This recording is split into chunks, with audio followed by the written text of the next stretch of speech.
Hello YouTube family, কেমন আছেন আপনারা সবাই? আশা করি ভালো আছেন। আমিও আপনাদের দোয়ায় আল্লাহর রহমতে অনেক ভালো আছি। তো আজকে আমি রান্না করব পাঙ্গাস মাছ দিয়ে ধুন্দুল দিয়ে একটা তরকারি। এই তরকারিটা আমি রান্না করে প্রথমে আমি দিয়েছি পেঁয়াজ, মরিচ, তারপরে আদা রসুন, হলুদের গুঁড়ো, মরিচের গুঁড়ো, ধনে গুঁড়ো আর স্বাদ মতো লবণ দিয়ে ভালো মতো আমি তরকারিটা কষিয়ে নিয়েছি। তারপর আমি সবজি দিয়ে দিয়েছি।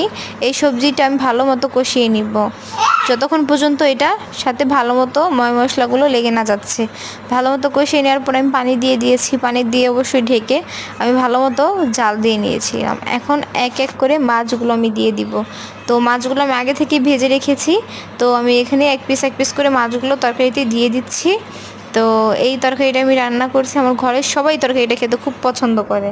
আমার ঘরের সবাই হাত চেটে পুটে তরকারিটা খুব মজা করে ভাত দিয়ে খায়। আপনারা অবশ্যই এভাবে রান্না করে দেখবেন কেমন লাগে। আল্লাহ হাফেজ।